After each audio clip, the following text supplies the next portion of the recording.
Chapter 9. A Hippopotamus Oath. At first the lions ignore him.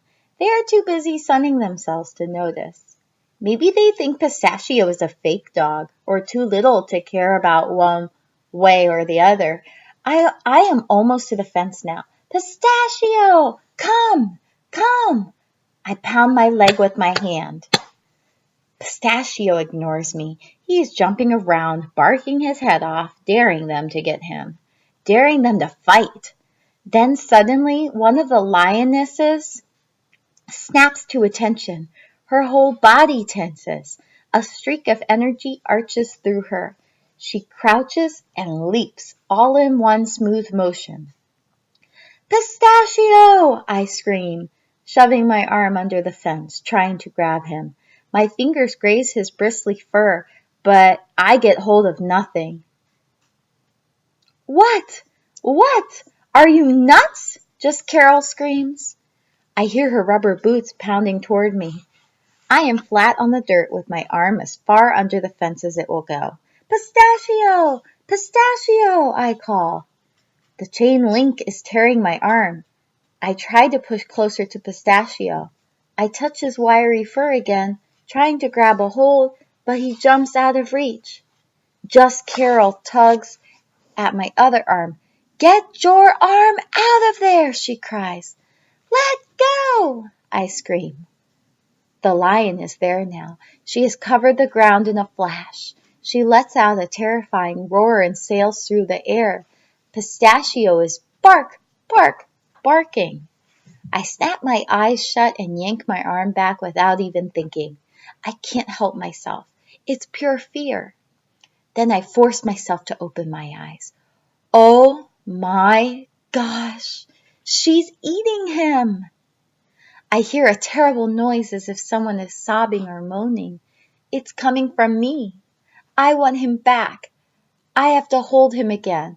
I will do anything for this. And then I will feel a scratching at my boot.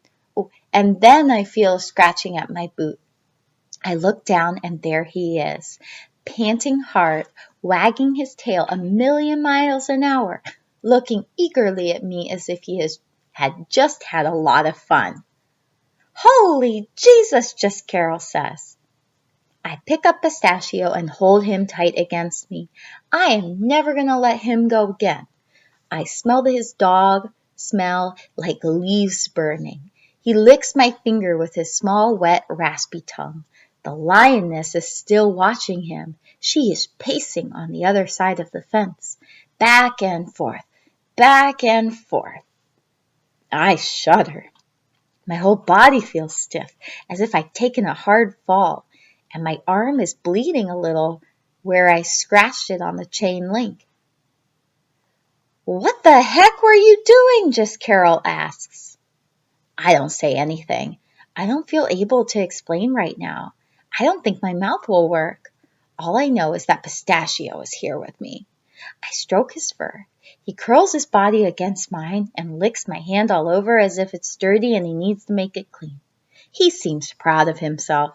I would hate him for this if I weren't so glad to have him safe.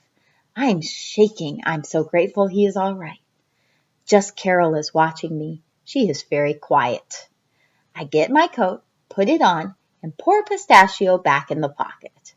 So, she says. She's not moving, not blinking.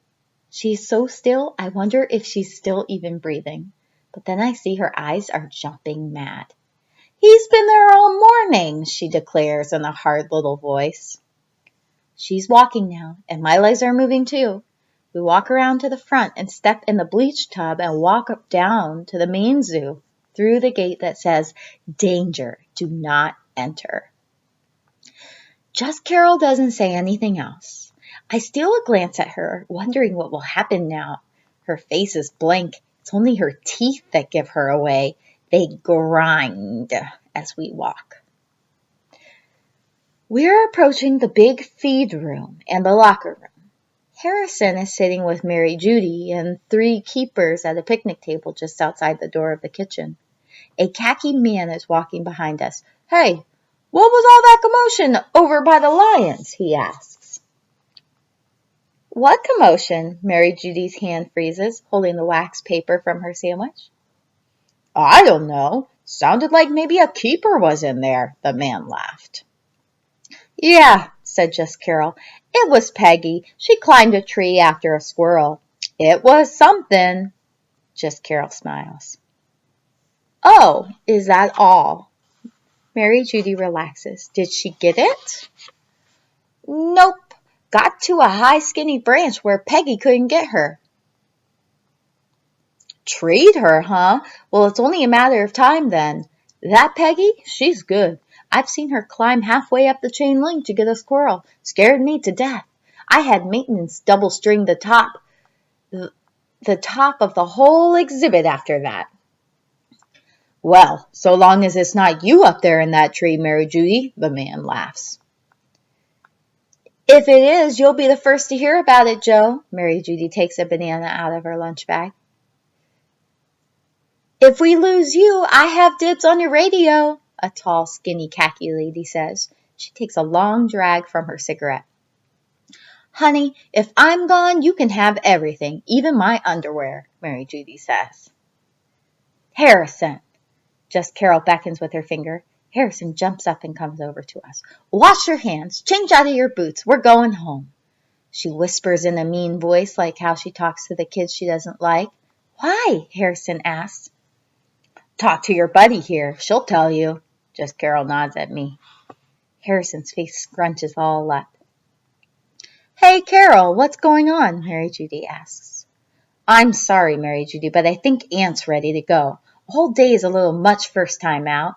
I'm going to run the two of them home, then I'll be back, Just Carol says, as smooth as can be. So you're stealing my helpers, are you? Just when I get them trained. I'm sorry, Mary Judy, Just Carol says. Tired you out, huh? Mary Judy says to me. I nod. I am tired, I realize through the dull thudding of my head, but I'm also feeling guilty. Why does Harrison have to go home too? This isn't fair. We walk up out of the do not enter area. I hear the sound of Harrison's sneakers and Just Carol's rubber boots slapping the ground when she walks. I smell the big eucalyptus trees and step on the acorns. The gibbons are quiet now, but the macaws are making a terrible fuss. It sounds as if they're arguing over something. A woman is pushing her child in one of the zoo's rental strollers. It rattles like an old grocery cart. Just Carol doesn't say a word.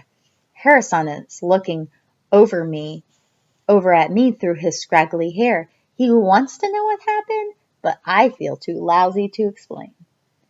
It's a long way to the car with Just Carol and her silence and Harrison and his disappointed face, but we finally make it. Just Carol fishes the keys out of her pocket and unlocks the shiny doors. I am buckling the seatbelt around Harrison and me when she lets me have it. So, why in God's name did you hide that dog in your pocket all morning? What is the purpose of a stunt like that? Did you plan to feed your dog to the lions, or was that his idea? I take Pistachio out of my pocket, put him on my lap. Harrison sucks in air in. Is he okay? He asks, running his hand along Tashi's head and down his back. He touches Tashi carefully as if he is formed out of sand. Are you crazy? I'd never hurt Pistachio. Never. He just thinks he's a lot bigger than he is all. He's just really brave. Am I crazy? Just Carol asks. I'm not the one that stuck my arm in the lion's exhibit. Harrison is scratching behind Pistachio's small triangular ears. Not only that, she begins, counting my sins with her fingers. You put your own dog's life in danger, not to mention sacrificing me. I actually care about being able to volunteer here, and I stuck my neck out so you could come. And she's on finger number 4. You could have gotten Mary Judy in a whole bunch of trouble because she's the one responsible for us. But that doesn't matter to you either. Not to mention spoiling the chance for Harrison here. Did you think of that? This is finger number 5. Just Carol's thumb. I look over at Harrison. His shoulders are hunched. He looks as if he wishes he could disappear. I I don't think he's mad at me. He just hates fighting, especially between me and Just Carol. He likes us both too much. I had to bring Pistachio. I had to, I say. You had to? Why is that? He has a heart problem. He has to have his pill. The vet said I have to give him pills 3 times a day. She said I couldn't miss one. You said you were going to be here all day. How else would I give him his middle of the day pill? Do you know how ridiculous that sounds? It's true. She groans and shakes her head. Surely your mother or one of your sisters could have given him his pill. They don't know I went to the vet. Just Carol grabs hold of the steering wheel with both hands and turns to me. Tell me, are you ever honest about anything? It seems as if everything you say is some kind of big secret or an out-and-out lie. What is the point? I say nothing. This is one of those questions that gets you in even more trouble if you try to answer it. Just Carol turns the car on. We drive out of the zoo and onto the main road. I look out the window at the brown grass-covered hills again, but now I hate them. I wish they were all coated with houses and cement, just like everywhere else I have lived. Just Carol is ignoring me. I am angry. I don't make up lies for no reason. I just move the truth around a little when it gets in my way. What's the big deal about that? My mouth forms the words, but no noise comes out. I'm feeling so shaky from having come so close to losing Pistachio that everything feels all twisted around inside me, and I feel rotten about Harrison. I look over at him. He has combed all of Pistachio's hair with his hands. Just Carol is driving fast. We're past all the brown hills now and rapidly approaching the cutoff to Sarah's Road. We pass Fred's All Natural Incense, the gas station where the big sign that says smog certificates, and the used clothing store. For once I wish there was more traffic. Just Carol needs time to cool down. I want her to say something, but apparently she is done talking. And that is a pause on page